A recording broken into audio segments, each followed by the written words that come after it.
여러분, 우리 옛날에 우리 어르신들은 메뚜기를 잡아서 구워 드신 경험들이 있으시다고 합니다. 저 사진이 뭘까요? 메뚜기입니다. 메뚜기.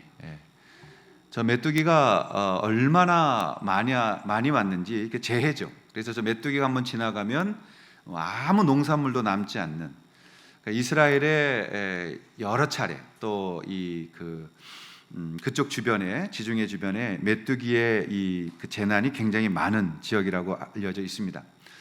1915년도에도 예루살렘, 팔레스타인, 시리아 지역에 메뚜기 떼가 출몰해서 그게 그러니까 뭐 셀 수 없는 수억의 마리가 가면서 새끼를 낳고 다시 또 먹고 새끼를 낳고 이러면서 가기 때문에 숫자가 줄지 않는다는 것이죠. 그래서 이 재난 선포가 이루어질 정도로 굉장히 심한 하나의 재난이 메뚜기 재앙입니다.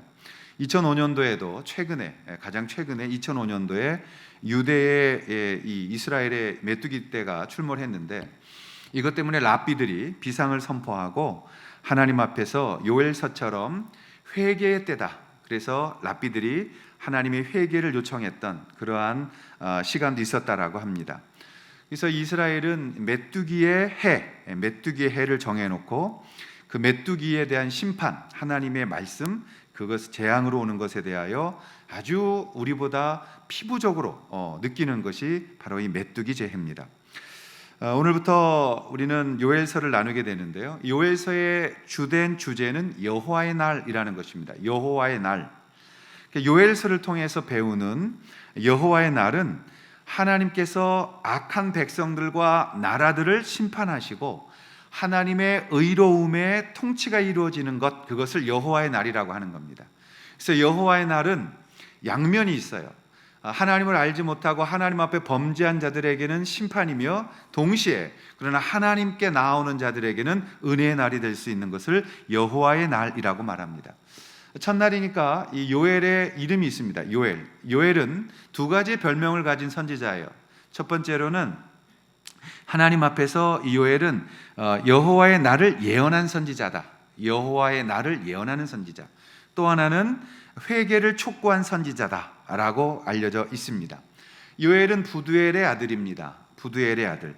이 부두엘이라는 이름의 뜻은 여호와께서 강권하셨다라는 뜻인데요, 요엘이라는 이름에도 뜻이 있습니다. 그래서 요엘은 두 개의 단어로 잘라지는데, 엘이라는 것은 하나님을 말하는 거예요. 그리고 요라는 말은 여호와라는 것을 말하는 것입니다. 그래서 이것을 좀 더 히브리적으로 풀면, 요엘이라는 뜻은, 엘이라는 건 보편적인 전능하신 하나님, 엘로힘이라는 것이고, 이 하나님이라는 말로 번역된 단어는 여호와, 제호바라는 말입니다. 그래서 창세기에 보면 창세기 1장의 창세기가 있고 2장의 창세기가 있어요. 그래서 1장의 창세기는 엘의 하나님, 그 엘로힘의 하나님을 말하는 거예요. 그런데 그 전능하신 하나님, 세상을 창조하신 하나님은 이스라엘에게 와서 그들의 하나님, 여호와의 하나님이 된 거예요. 그래서 요엘이라는 뜻은 두 단어가 합쳐져서 전능한 하나님, 여호와는 하나님이시다라는 뜻을 갖게 되어지는 것입니다. 그래서 여호와, 만드시고 엘의 하나님, 그리고 다스리시는 이 여호와의 하나님이라고 표현을 하게 되어지는 것이죠. 어쨌든 요엘은 제사장 집안의 가문에서 출생했을 것이다라고 보고, 좋은 아버지의 신앙 밑에서 아주 귀한 선지자가 되어졌고 오늘의 메시지를 남기게 되어진 것입니다. 요엘서는 3장으로 되어져 있습니다. 그래서 요엘서를 전반부와 후반부로 나눌 수가 있게 되어져요. 전반부에는 남유다 땅, 구체적으로 남유다 땅에 그 땅을 뒤엎는 메뚜기 재앙을 통해서 남유다의 하나님의 백성들이 하나님께로 회개하고 돌아오기를 촉구하는 것이에요. 그리고 후반부에 가게 되어지면 이 악한 이방 땅, 하나님을 배적하고 하나님 앞에 나오지 않는 그들에게 이것이 어떠한 심판이 되어지는지, 그 여호와의 날에 대한 경고를 하고 있는 말씀임을 보게 되어지는 것입니다. 성도 여러분, 여호와의 날, 그날 우리는 어떤 모습을 가져야 되는가? 여러분, 요즘 젊은이들이 말을 줄여 쓰잖아요. 그래서 사실 저희도 집에 있어도 바보 되는 것 같아요. 막 자기들이 얘기해서 못 알아듣어서 물어보면 그거 줄여서 이런 말이라고. 그런 말 중에 하나가 있었는데 그게 뭐냐면 이생망입니다. 이생망. 오늘 설교 제목이 이생망 사고 벗어나기, 이겨내기잖아요. 이생망의 뜻이 뭔지 아세요? 이번 생에는 망했다. 이번 생에는 망했다. 이게 이생망이랍니다. 요즘 젊은이들이 그 이생망이라는 단어를 자주 써요. 근데 그 단어를 들어보면 마치 제비뽑기 하다가 이 나쁜 패를 뽑았어요. 또는 카드 놀이 하다가 아주 카드가 안 좋은 카드가 들어와요. 그럼 이번 게임은 망했다. 이번에는 나는 죽는다. 이렇게 표현하듯이 인생에 대해서 말할 때 이생망, 이번 생에는 나는 망했다. 이렇게 말을 하는 것처럼 들립니다. 왜 그런가? 왜 우리 젊은이들이 이 성경적이지도 않은 이번 생에는 망했다라는 말을 이렇게 자주 하는가? 소셜 미디어를 보면요, 이분들이 어서 오스가 나는 거예요? 이생망이라는 단어를 쓸 수밖에 없는 게 이런 표현들을 씁니다. 나는 흙수저의 집안에서 태어났습니다. 나의 부모님은 나를 위하여 무엇인가 남겨줄 수 있는 형편이 못 됩니다. 오히려 노년에 나에게 무거운 짐이 우리 부모님이 되지 않을까 걱정스럽습니다. 나는 이생망입니다. 이런 말을 써요. 또 어떤 젊은이는 나는 이미 몇 년 동안 직장을 잡지 못하고 있습니다. 부모님께 조금씩 용돈을 받아서 쓰고 있습니다. 이제 그것 또한 부담스럽습니다. 나의 인생에는 희망이 없어 보입니다. 나는 왜 이렇게 태어났을까요? 내 인생은 이생망인가 봅니다. 이런 내용들이 아주 적지 않게 젊은이들에게서 나온다는 이야기입니다. 요즘은 삶의 의미를 어떤 형태로 하는지를 우리에게 보여주고 있는 것이죠. 우리가 경제 선진국이라고 불리우는 OECD가 있습니다. 이 OECD 국가 중에서 자살률은 우리나라가 단연 1등입니다. 근데 그 중에 청년 자살률은 2등입니다. 그래서 여러분, 우리가 이생망이라는 지금 우리나라를 묶고 있는 이번 생에는 망한 것 같아요. 즉 나에겐 어떤 희망도 없어요. 나의 인생은 고통뿐인 것 같아요. 왜 살아야 될지 모르겠어요. 그래서 그냥 이 생에는 포기하려고요. 라는 이 절망의 시대 속에서 우리는 요엘서로 돌아가야 합니다. 우리가 안 믿는 자녀들뿐만이 아니라 하나님을 믿고 있다고 말하는 젊은이들까지도 이런 이생망의 사고에 사로잡혀서 또는 교회를 다니며 신앙생활을 하고 있음에도 불구하고 우리가 이생망이라는 이번 생에는 망한 것 같아요. 내 인생엔 희망이 없어 보여요. 라는 그런 상황 속에서 우리는 어떻게 이 시대를 이겨낼 수 있을까요? 우리는 어떻게 해야 하나님 앞에서 우리 인생이 진정으로 주님 앞에 필요한 것을 받으며 살아갈 수가 있겠습니까? 요엘서는 지금으로부터 2800년 전에 쓰여졌던 성경입니다. 근데 여러분, 놀랍게도 2800년 전에도 이생망과 동일한 사고의 방식을 가지고 살아갔던 사람들이 있었습니다. 그리고 그 사람들은 하나님 앞에 나와서 그것을 이겨낼 수 있었고, 그 이생망의 사고를 이겨낸 방법을 오늘 요엘서는 우리 가운데 말씀하고 있는 것입니다. 그들에게서 오늘의 이 답답한 고통의 해답을 얻게 되리라고 믿습니다. 오늘 요엘서를 통해서 우리의 심판과도 같은 고통 속에서 우리가 요엘 선지자의 메시지를 통해서 배워야 되는 것, 그래서 이 생망의 사고를 벗어내고 하나님의 축복 가운데 태어난 우리의 삶이 주님 앞에서 소명적인 삶으로 변화되어질 수 있는 것, 그 길이 여기에 있습니다. 그것이 요엘서입니다. 우리는 어떻게 하면 이 세상은 망했다라고 말하는 그 사고를 이겨낼 수 있을까요? 첫 번째, 그것은 하나님의 사랑의 심판 경고에 귀를 기울여야 됩니다. 하나님의 심판의 경고에 귀를 기울여야 됩니다. 오늘 2절에 보면 늙은 자들아 너희는 이것을 들을지어다. 땅의 모든 주민들아 너희는 귀를 기울일지어다. 너희의 날에나 너희 조상들의 날에 이런 일이 있었느냐? 오늘 하나님께서 우리 가운데 촉구하시는 것이 있습니다. 하나님 앞에 귀를 기울이라는 겁니다. 여러분, 인류의 역사 속에서 가장 무서운 실수, 그것은 죄입니다. 그 죄의 결과가 무엇이었습니까? 하나님의 음성을 듣지 못하게 되었다는 것입니다. 우리가 하나님의 음성을 듣지 못하는 사람들이 되어졌습니다.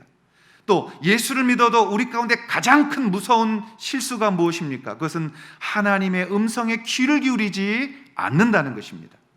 신앙생활하면서 가장 무서운 적은 하나님의 음성에 귀를 기울이지 않는 거예요. 내 생각, 내 판단, 내 방법대로 내가 믿고 있는 대로 우리는 신앙생활을 하고 있는 거예요.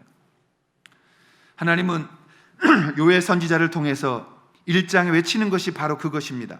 하나님이 사랑하시는 자들이여, 하나님의 음성에 귀를 기울이십시오. 그것에 귀를 기울이지 아니하고서는 우리가 이길 수가 없습니다 라고 말씀하는 거예요. 하나님이 메뚜기 심판을 왜 경험하게 하시는지, 왜 사랑하는 남유다 백성들에게 이 고통을 주시는지 그것을 알아야 된다는 거죠. 왜 하나님께서 그것을 고통을 주시면서 하나님께로 돌아오라고 이렇게 촉구를 하며 외치고 있는 것을 귀 기울여 들으라고 주님이 오늘 말씀하고 있는 거예요. 여러분, 이 메뚜기 심판은 남유다 전역 또는 팔레스타인 전역, 좀 더 나아가서는 시리아 전역에 엄청나게 몰고 왔던 재앙이었어요. 그런데 다른 선지자들은 이 메뚜기의 재앙에 대하여 하나님의 임하심이 없었습니다. 요엘 선지자에게 이것이 일어난 것이죠. 요엘 선지자는 메뚜기의 재앙을 그냥 자연스러운 자연재해로 본 게 아니에요. 요엘 선지자는 하나님의 음성을 들었습니다. 그곳에 임재하시는 하나님의 심판의 경고를 바라보고 그것을 영적인 안목으로 요엘은 경고하고 있는 것입니다. 사랑하시는 여러분, 시대를 바라볼 수 있는 시대의 분별력이 우리에게 있어야 되는 거예요. 시대의 분별력은 굉장히 중요한 것입니다. 우리가 그러기 위해서는, 분별하기 위해서는, 세상을 알기 위해서는 하나님의 음성을 들을 수 있어야 된다 이 말이에요. 하나님의 마음을 알고 그 경고에 귀를 기울일 때에 지금 우리 상황에서 일어나는 현상들을 제대로 알 수 있고, 그것이 우리에게는 여호와의 날이 왜 심판을 벗어나 하나님의 사랑 되시는지, 그 여호와의 날이 왜 우리 가운데 주님의 은혜의 날이 되는지를 분별할 수 있는 분별력을 가져야 된다라는 것입니다. 그래서 칼바르트라는 신학자는 한 손에는 신문을, 한 손에는 성경을 들라고 외쳤던 거예요. 세상을 분별하라. 그 분별력이 있어야 된다. 그 분별력이 있기 위해서는 하나님 앞에 귀를 기울이라. 그분 앞에 우리의 모든 마음을 집중하라고 말씀하고 있는 거예요. 사랑하신 여러분, 하나님은 우리를 사랑하시지만 우리의 죄를 슬그머니 덮어놓고 가실 수는 없는 거예요. 하나님이 우리의 죄를 그냥 그렇게 모른 척하고 사랑만 할 수는 없는 거예요. 그래서 하나님의 백성들에게 하나님의 이 회개를 촉구하고 있는 것이죠. 이 심판은 다른 하나님의 사랑의 표현이심을 우리가 이해할 수 있어야 되는 것입니다. 언제 이 하나님의 심판이 사랑으로 오게 되느냐? 하나님께 귀를 기울일 때, 하나님의 마음을 이해할 때에, 우리에게 분별력이 생길 때 하나님의 심판은 우리의 축복의 통로임을 알게 되어지는 것이죠. 2000년이 지나서 바울은 이렇게 말합니다. 로마서 12장 2절에 이 세대를 본받지 말고 오직 마음을 새롭게 함으로 변화를 받아 하나님 앞에서 하나님이 기뻐하시고 온전하신 뜻이 무엇인지를 분별하도록 하라. 그래서 이 시대에 우리 가운데 필요한 정신이 뭐냐? 분별력입니다. 분별력이 없으면 여러분, 우리는 하나님의 그 길에서 떠나게 되어지는 거예요. 그래서 분별력을 통해서 바른 것을 가지고 있을 때 틀린 것을 우리가 구분할 줄 알게 되는 거죠. 다시 말하면 하나님의 말씀을 분명하게 붙들고 기도하면서 아버지를 아는 지식에서 자라날 때 우리는 하나님의 마음을 기준으로 우리의 삶의 상황과 그분의 마음을 분별할 수 있게 되어지는 것입니다. 그래서 문자화되어진 성경이 주님 앞에 귀를 기울이는 자들, 하나님의 음성 앞에 귀를 기우는 자들에게 갔을 때 그 말씀이, 문자가 우리로 하여금 생명력이 되어져서 그 말씀에 순종하게 되어지고 그걸 통해서 우리는 하나님의 음성을 듣게 되어진다라는 것입니다. 오늘 요엘서는 이렇게 가르칩니다. 1장 4절과 5절에 보면 팥중이가 남긴 것을 메뚜기가 먹고 메뚜기가 남긴 것을 느치가 먹고 느치가 남긴 것을 황충이 먹었도다. 취하는 자들아 너희는 깨어 울지어다. 포도주를 마시는 자들아 너희는 울지어다. 이는 단 포도주가 너희의 입에서 끊어졌음이니. 이렇게 말합니다. 팥중이, 메뚜기, 느치, 황충이 여러분 다 아세요? 옛날에 우리 어른들은 메뚜기도 잡아서 구워서 드셨다고 하더라고요. 그래서 팥중이가 저도 뭔지가 모르겠더라고요. 처음 들어봤어요. 그죠? 성경에서 본 거잖아요. 그래서 그냥 넘겼는데 설교하려고 보니까 팥중이가 뭔가 하고 찾았더니 그냥 우리가 일상 보는 메뚜기예요. 근데 이 이스라엘 전역에는 메뚜기가 6cm예요. 얘네가 날개를 피면 수억 마리가 날아다니면 하늘의 해를 가려버리는 거예요. 팥중이를 찾고 또 메뚜기를 인터넷에서 찾고 느치를 찾고 황충이를 찾았는데 다 그게 그거예요. 굳이 보여드릴 필요가 없더라고요. 그러나 이 뜻은 무엇이에요? 팥중이라는 게 먹고 지나가니까 그 뒤를 따라서 메뚜기가 먹고 가고 그 다음에 느치가 와서 먹고 가고 황충이까지 먹고 가니까 그 저녁 푸른 들판이어야 될 그 땅에 완전한 먼지만 날리는 휘날리는 그러한 완전 폐허가 되어진 땅이 되었다라는 것을 말하는 거예요. 그 정도로 무섭게 하나님의 심판이 이곳에 임한다는 거예요. 티끌 하나 남기지 않고 싹 청소해버리는 무서운 심판이 그들에게 임한다는 것이죠. 그러면서 두 번째 말하잖아요. 술 취하는 자들아 너희는 깨어 울지어다. 포도주를 마시는 자들아 너희는 울지어다. 단 포도주가 입에서 끊어졌습니다. 금주 설교가 아닙니다. 술 먹지 말라는 설교가 아니고 여기서의 본문의 의도는 기쁨으로 인생을 살았던 자들의 기쁨에 다 사라진다는 거예요. 포도주를 마시면서 기쁨을 누렸던 그 기쁨이 다 사라진다는 거예요. 하나님의 날이 다가올 때, 하나님의 심판의 때에 우리의 기쁨은 전부 다 없어질 것이다. 무서운 심판을 하고 있는 거죠. 그래서 기쁨을 누렸던 자들이 울게 될 것이다. 여러분, 이 하나님의 무서운 심판은 우리로 하여금 오늘의 시대와 동일하게 만들어가고 있습니다. 여기서 포도주라는 것은 다시 말씀드리지만 술 취함의 악한 부분이 아니고 제사를 드렸던 부분에서 말하는 거예요. 소제와 전제를 드리지 못한다. 소제라는 건 grain offering, 다시 말하면 곡물 제사를 말하는 거고, 전제라는 것은 drinking offering, 그러니까 제사를 드릴 때 포도주를 섞어서 하나님 앞에 부었던 피의 상징으로 썼던 그 제물조차도 없었다 이 말이에요.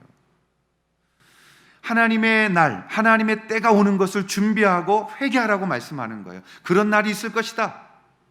하나님의 날이 다가온다. 이런 표현이에요. 자, 요한일서 1장 9절과 10절에 보면 소제와 전제가 여호와의 성전에서 끊어졌고 여호와께 수종드는 제사장은 슬퍼하도다.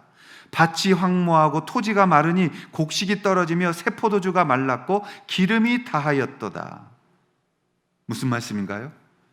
얼마나 가난에 시달리게 됐는지 하나님 앞에 드릴 제사의 제물이 없었다. 경제적인 고통이 밀려와서 성전이 문을 닫게 됐다. 13절입니다. 제사장들아 너희는 굵은 배로 동이고 슬피 울지어다. 제단에 수종자는 자들아 너희는 울지어다. 내 하나님께 수종드는 자들아 너희는 와서 굵은 베옷을 입고 밤이 새도록 누울지어다. 이는 소제와 전제를 너희 하나님의 성전에 드리지 못함이니라. 요엘은 계속 말합니다. 울어야 한다. 하나님 앞에 이 현실을 바라보며 너희들은 눈물을 흘려야 된다. 그 고통의 때가 우리에게 임할 때 우리는 울게 될 것이다. 하나님의 이 메뚜기 재앙은 정말 경제적으로 우리를 싹 쓸어버렸던 시대였습니다. 총체적인 난국이었어요. 하나님 앞에 제사 드릴 수 없을 만큼 가난에 빠져 있게 된 거죠. 자, 오늘날로 돌아와 보겠습니다. 2800년 전 요엘의 시대와 우리가 뭐가 다릅니까? 오늘날 코로나라는 것이 코비드-19이 이 시대를 덮었습니다. 요엘의 시대에 성전의 운영이 되지 않아서 하나님 앞에 제물 드릴 수 있고 제사 드릴 수 있는 소제와 번제물까지도 못 드리게 되는 가난함이 있었던 것처럼 오늘날 한국교회만이 아니라 전 세계적으로 교회가 얼마나 많이 어려움을 당하고 있습니다. 그저께 한 목사님을 만났는데 코비드 이후에 한국 교회가 6,000개가 문을 닫았답니다. 교회가. 또 목사님들은 먹고 살아야 되기 때문에 이중적으로 이제 다 이중직이 열려서 아르바이트를 가서 뛰어야 되고 일을 해야 되만 그런 시대가 왔다라고 말합니다. 여러분, 요엘 시대와 우리의 시대가 그래도 우리 시대가 낫다. 오늘 우리가 종말의 때를 잘 분별하고 그 분별의 때 하나님께서 여호와의 날을 만드시고 계심을 우리가 정확하게 기억할 필요가 있습니다. 여러분, 그렇다면 이렇게 질문하게 되겠죠. 오늘날 이 코비드 19 시대는 말세입니까? 답은 예, 그렇습니다. 말세라는 말은 예수님이 오신 다음부터 말세라는 단어가 통용된 거예요. 예수님이 오셨기 때문에, 심판의 그 주님이 오셨기 때문에 마지막 말세는 시작된 것입니다. 그러니까 2000년 전부터 말세였어요. 그렇다면 좀 더 구체적인 질문을 우리에게 던질 수 있어요. 코로나19는 말세 지말의 징조입니까? 예, 그렇습니다. 이런 역병은 마지막 때에 하나님이 주시는 심판이라고 말할 수 있습니다. 그러나 여러분, 2000년 동안, 예수님 오신 다음에도 2000년 동안, 요엘의 시대부터 2800년 동안 그 매 세기마다 이러한 코비드와 같은 역병은 없었을 것이며 자연재해는 없었을까요? 많이 있었습니다. 사실 코로나보다 더 무서운 역병은 흑사병이었습니다. 유럽의 인구 3분의 1을 죽일 만큼 엄청나게 무서운 병이었어요. 그때 모든 교회가 마지막 때라고 소리쳤어요. 근데 그때 예수님 안 오셨어요. 아니, 그 이전으로 가서 로마 시대 때 AD 60년 그 시대에 얼마나 많은 역병이 로마를 덮었습니까? 그때에도 예수님 온다고 다 그랬어요. 근데 안 오셨어요. 세계전쟁이 벌어졌어요. 1차 세계대전, 2차 세계대전으로 유럽의 젊은이들이 반 이상 죽어갔을 때 그때 모두가 말세라고 외쳤어요. 근데 그때 예수님 안 오셨어요. 여러분, 무엇을 말하려고 하는 거냐면 우리는 예수님의 재림은 기다려야 돼요. 예수님의 재림을 날마다 기다리는 믿음 속에서 주님의, 하나님의 날을 기다리는 자로서 이 땅을 살아가야 되는 것 맞습니다. 그런데 여러분, 우리가 가져야 되는 이 종말론적인 정신, 종말론적인 믿음은 무엇이냐 이 말이에요. 2000년 동안 오신다 수차례의 자연재해와 이 땅에 엄청난 일들이 벌어지면서도 주님 안 오셨는데 오늘 우리는 어떻게 이 어려움을, 하나님의 날이라는 개념을 받아들여야 되냐 이 말이에요. 우리가 가져야 되는 종말관을 오늘 좀 말씀드리고 싶습니다. 두 가지를 조심하십시오. 첫째, 성경을 볼 때 지나치게 현상적인 종말론을 바라보시면 안 돼요. 그래서 등장하는 게 시한부 종말론자들이에요. 모든 세기에 시한부 종말론자들이 있었어요. 그걸 조심해야 돼요. 현상 벌어지는 만 갖고 우리가 종말이다라고 말하면 안 돼요. 또 한 가지는 성경을 볼 때 세대주의적인 관점에서 종말론을 해석하는 것 조심해야 됩니다. 언제나 세대주의적 종말론을 가지면 현상만 나타나면, 어떤 이상현상만 나타나면 시한부 종말론으로 그게 들어가서 우리의 종말관이, 건강한 종말관이 깨져버리기 시작했어요. 여러분, 하나님의 이 스케줄에 의해서 예수 그리스도가 이 땅에 다시 오실 것을 믿습니다. 그리고 우리는 매일매일을 종말적인 삶 속에서 하루하루를 살아가야 되는 것 옳습니다. 그러나 마지막 때가 됐을 때 우리가 무엇을 해야 되느냐? 가장 중요한 것은 오늘 나에게 주신 사명을 붙들고 그 사명의 자리에서 곧 오실 그 주님을 매일매일 사모하며 기다리는, 그곳에서 주님을 만나는 현장이 되어져야 되는 거예요. 우리 미얀마 들어가는 우리 김종문 선교사님 또 연락이 오셨더라고요. 여러분, 연세가 45년생이세요. 그분이 수술도 너무 많이 하셨고, 제가 그분을 만난 지 벌써 너무 오래됐죠. 처음에 가서 그 고아원을 돕고 신학교들을 운영하고 그분들을 섬겼으니까요. 지금 수술하시고 소변기 차시고 몸이 주를 위해서 다 들이셨어요. 정말 그분 안 들어가셔도 돼요. 젊은이들이 일할 수 있어요. 이분의 신앙 고백이 뭐예요? 하나님 나 부르신 곳에서 나는 그분을 뵐 것입니다. 숙연해지는 대목이에요. 우리가 종말이니까 문고로 잠그고 우리끼리 먹고 마시다 죽자가 아니라 하나님 앞에서 우리에게 맡겨진 사명의 자리에서 그 사명 감당할 때 호련히 임하시는 그 주님을 우리가 기쁨으로 만나게 되어질 것이라 이 말이에요. 그 종말론을 가지고 오늘 하루를 열심히 살지 않으면 우리의 인생은, 여러분 시한부 종말론에 대해서 지난주에 설교했습니다만 그것은 도피하는 거예요. 우리가 하나님 앞에 건강한 인생의 종말관을 가지고 오늘 아침 눈을 떴을 때에도 주님 오늘 오시기를 기대합니다. 주님 오실 때 뵙고 싶습니다. 그래서 나는 오늘도 내게 맡겨진 사명을 충실히 할 것이며 최선을 다하여 나는 주님을 사랑하는 자의 자리에 설 것입니다. 그것이 주님의 오늘 유해를 통해 우리에게 말씀하시는 하나님의 날의 개념이에요. 우리 사랑하시는 모든 여러분들이 주님 안에서 맡겨주신 자리에서 최선을 다하며 주님 만나실 수 있기를 기대합니다. 그리고 그러한 마음으로 주님 앞에 귀를 기울이고 주님 오실 날을 기다리며 건강함으로 우리의 삶을 주님 앞에 드리는 복된 우리의 모든 가족들이 되시기를 축원합니다. 그렇다면 요엘을 배워서 우리는 이생망의 사고를 이기는 길이 무엇일까요? 두 번째로 그것은 취한 것에서 깨어나야 된다는 겁니다.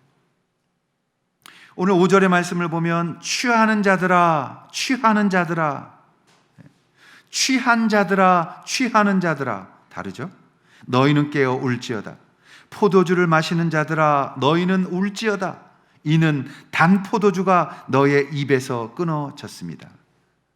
여러분, 취하는 자들아 깨어 울지어다. 뭐에 취해요? 포도주에. 여기서는 포도주만을 말하는 게 아니에요. 우리가 취해 있는 게 있는 거예요.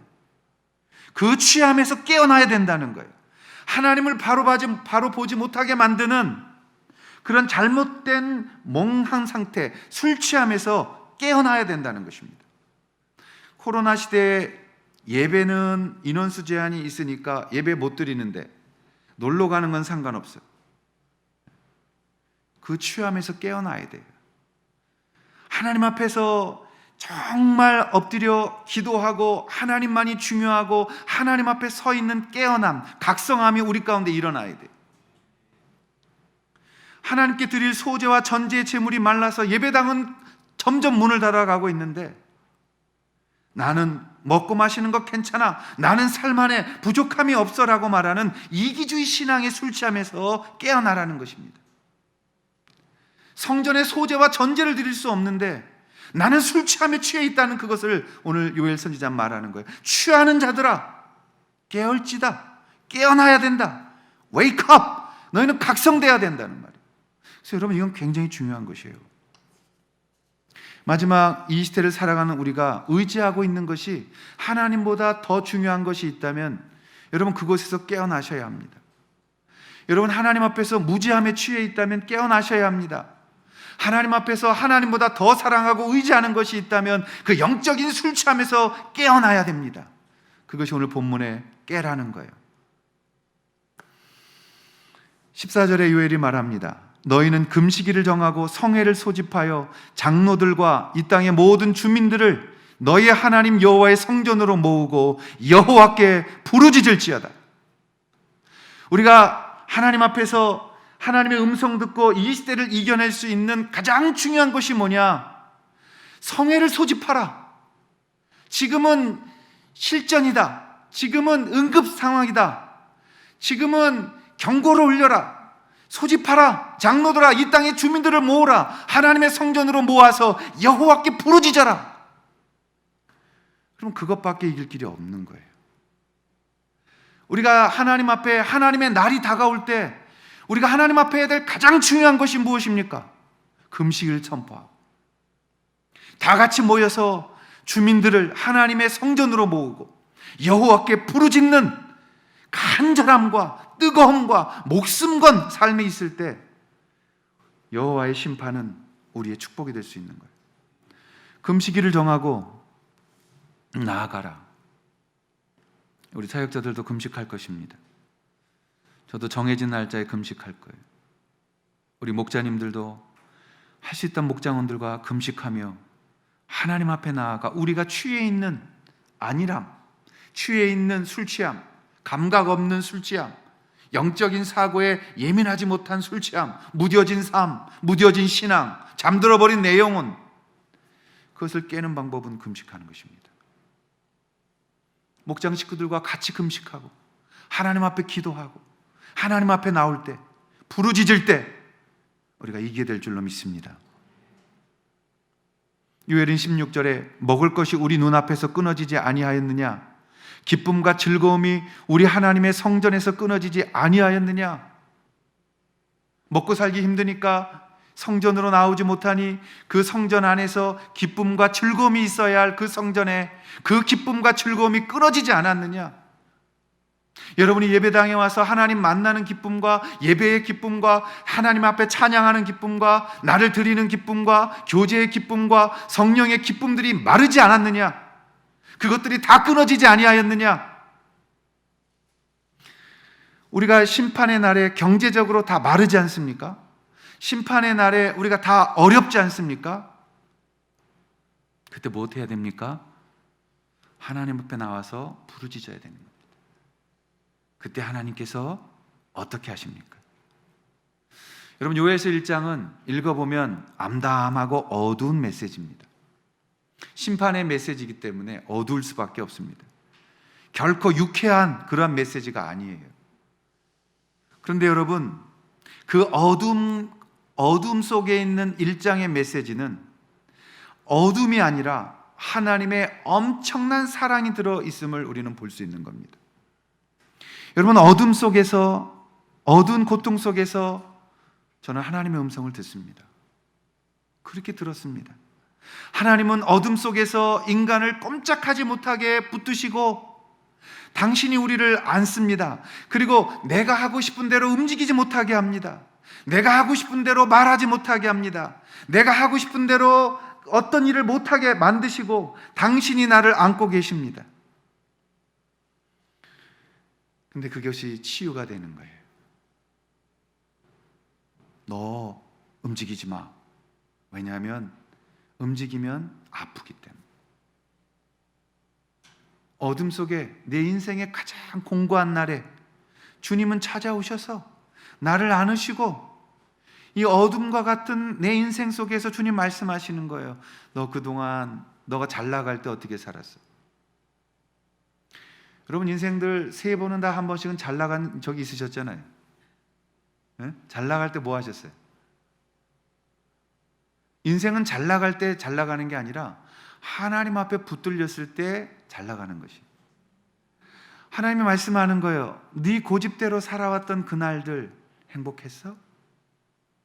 네 마음대로 너가 주인인 것처럼 너의 삶을 주장하고 살아갔을 때 너 어땠어? 네가 좋아하는 것에 취해서 살아온 그 고집스러운 모습들 삶 속에 너 어땠니? 주님은 나를 당신의 팔로 꼭 붙드시고 꼼짝 못하게 하는 거예요. 그리고 그것에 치유를 일으키시는 거예요. 회복시켜 주시는 거예요. 그래서 히브리인들은 밤을 치유로 생각하고 있었어요.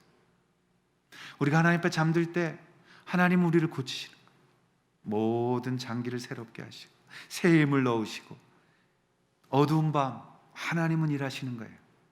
우리에게 밝은 하루 낯을 주시기 위해서. 우리의 인생 가운데 하나님 이 엄청난 심판의 때처럼 밀어붙이셨지만 하나님 말씀합니다. 너희가 아무것도 할 수 없을 때 내게로 나와서 두 손 들면 내가 너를 고치며 너를 새롭게 하며 내가 너를 세울 것이다. 세상 사람들은 절대 그 은혜가 흘러가지 않지만 내 자녀들은 내가 고친다. 내 자녀들은 내가 먹인다. 내 자녀들은 내가 세운다. 그러므로 너희에게 여호와의 날은 심판이 아닌 나의 치유의 날이며 내 나라가 선포되는 날이며 너희들이 내게로 와 나를 기뻐하는 날이 될 것이다. 거기에 우리의 희망이 있는 것이에요. 인생이 힘들 때 내 인생을 조정하시고 내 인생에 찾아오셔서 나의 한계를 보게 하시고 하나님 의지하게 만드시는 하나님의 자녀의 시간, 그래서 그 하나님을 닮게 만드는 하나님의 그 시간이 우리 가운데 어두운 밤처럼 보입니다. 근데 여러분, 그 어두운 밤은 주님의 음성이 잘 들리는 거예요. 힘든 그 삶은, 그 고통의 때는 우리가 망하는 것이 아니라 하나님 음성 듣고 하나님의 치유가 일어나는 역사의 시간임을 여러분이 믿을 수 있기를 바랍니다. 그리고 그 주님 앞에 나아가셔서 그분께 귀를 기울이고 그 어둠 가운데 일하시고 계시는 그 나의 하나님을 만나는, 그리고 그 하나님 앞에 진정한 평안과 진정한 새롭게 하심을 맛보는 우리의 시간이 있을 수 있기를 바랍니다. 메뚜기 떼가 우리의 것을 다 쓸어버린 것 같은 황폐 속에서 우리는 경제적으로 어려움을 갖습니다. 그 경제적인 재해는 우리의 인생이 끝난 것처럼 무섭게 두려움으로 다가옵니다. 난 이제 어떻게 살아야 하는가? 나는 무엇을 먹고 살아야 하는가? 우리는 얼마만큼 준비해놔야 노후에 굶어 죽지 않고 자녀들에게 부담되지 않고 그들이 우리 때문에 이생망이라고 말하지 않게 될 수 있는가? 방법은 하나죠. 하나님의 음성 앞에 귀를 기우는 거예요.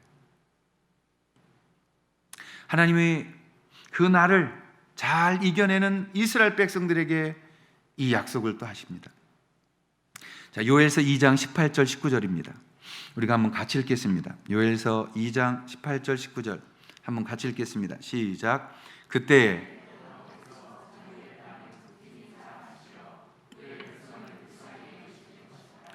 여호와께서 그들에게 응답하여 이르시기를 내가 너희에게 곡식과 새 포도주와 기름을 주리니 너희가 이로 말미암아 흡족하리라. 내가 다시는 너희가 나라들 가운데서 욕을 당하지 않게 할 것이다. 아멘.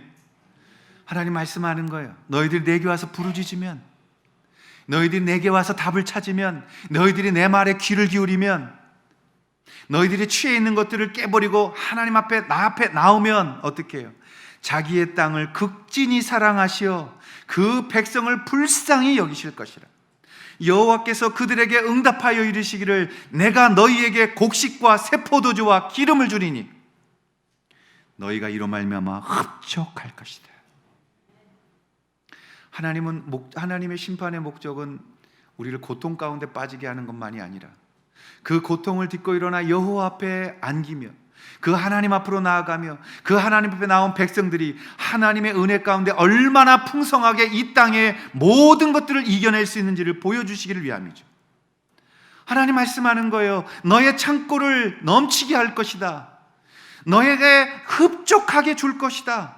그래서 다시는 세상 사람들이 너희를 가볍게 보거나 우습게 보게 하지 못할 것이다. 왜? 나는 너의 하나님이며 너는 나의 자녀이기 때문이다. 내가 너와 함께 할 때에, 내 백성을 불쌍히 여길 때, 내가 너희들에게 기도에 응답할 때에 새 곡식과 포도주와 기름이 넘치게 할 것이다. 개역 한글판은 더 아주 간절하게 표현을 했었어요. 개역 한글은 2장 18절을 이렇게 번역했습니다. 그때 여호와께서 자기 땅을 위하여 중심이 뜨거우시며 그 백성을 긍휼히 여기실 것이라. 하나님의 중심이 뜨거운 거예요. 왜요? 당신의 자녀들이 돌아오니까 하나님의 마음이 뜨거워지는 거예요. 감격하시는 거예요. 왜? 당신의 자녀들이 다시 하나님 앞에 그 성전뜰로 나오니까. 하나님 그걸 보시고 너무 기뻐하셨다. 하나님이 그것을 반가워하며 너무너무 기다리셨다. 우리가 회개하며 하나님 앞에 나아갈 때 요엘이 그렇게 승리했던 것처럼 우리도 이 아주 악한 코로나 세대라는 이 시대를 넉넉히 이겨내게 될 줄로 믿습니다. 하나님의 일을 보십시오. 하나님의 하실 일을 기대하십시오. 그분께 나와 부르짖으십시오. 그리고 그분을 기뻐하시고 즐거워하십시오. 하나님이 채우실 것입니다. 하나님이 책임져 주실 것입니다. 넉넉히 이기게 하여 주실 것입니다. 그런 우리가 될 수 있기를 주님의 이름으로 축복합니다. 기도하겠습니다. 나의 영혼이 나의 영혼이 잠잠히 하나님만 바라며 나의 구원이 그에게서 나는도다. 나의 영혼아 잠잠히 나의 영혼아 잠잠히 하나님만 알아라. 나의 소망이 저에게서 나는도다.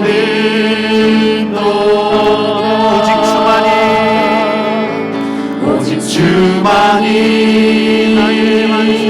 나의 반석 나의 구원이시니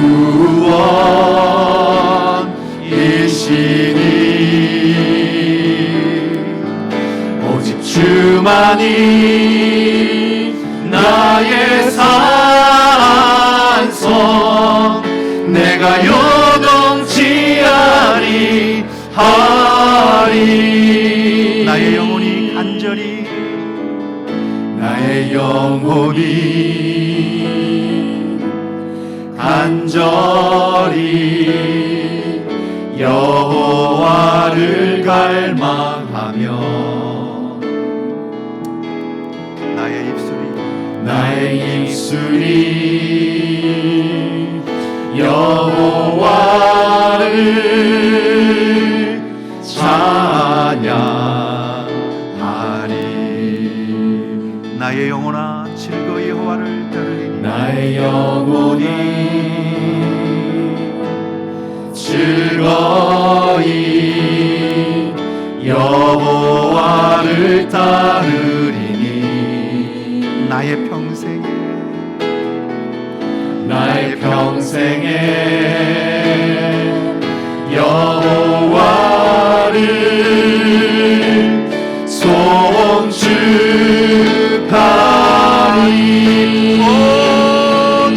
오직 주만이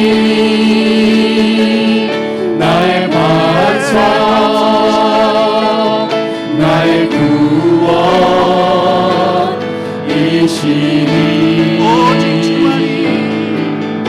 오직 주만이 나의 산성 내가 요동치 아니하리.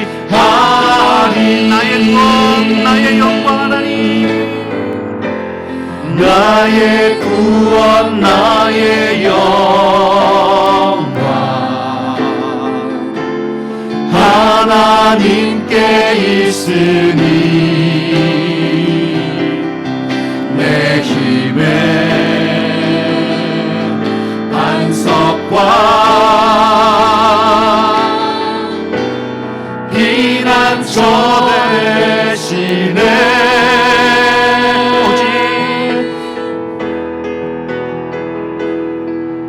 오직 주만이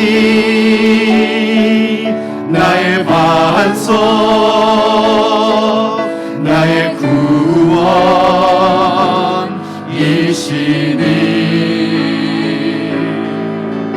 오직 주만이 나의 산성 내가 요동치 아니하리. 우리 전에 다 같이 한번 일어나셔서 기도하겠습니다. 일어나셔서 여호와 이름을 부르며 나아가십시다. 너희는 성의를 기뻐하라. 여호와께 나와 부르짖으라. 내가 너희의 기도를 들을 것이며 너희의 음성에 귀를 기울일 것이라고 말씀합니다. 하나님 아버지 우리에게 귀를 기울여 주시옵소서. 하나님 아버지 우리가 성전의 뜰을 밟으며 주께로 나와 하나님 앞에 기도하는 자들 되게 허락하여 주시옵소서. 오늘 만나 주시옵소서. 역사하여 주시옵소서. 우리 같이 한번 자신을 위해 통성으로 한번 기도하며 나아가십시다. 주여 하나님 아버지 오직 주만이 우리의 산성이시며 오직 주만이 우리의 반석이시며 오직 주만이 우리의 모든 것 되시며 고백하며 나아갑니다. 하나님 아버지 역사해 주시고 인도하여 주시옵소서. 아버지 하나님 우리 붙잡아 주시고 성령님 도와주시옵소서. 하나님 아버지, 우리가 주님만을 찾을 수밖에 없고 주님께로만 나와야만 합니다. 하나님만이 나의 전부이십니다. 하나님만이 우리를 살리십니다. 하나님만이 우리의 모든 것 되십니다. 아버지 하나님 역사해 주시고 인도하여 주시옵소서. 아버지 하나님 도와주시옵소서. 오직 주만이, 오직 주만이 나의 반석, 나의 구원이시니 오직 주만이 나의 산성, 내가 요동치 아니하리.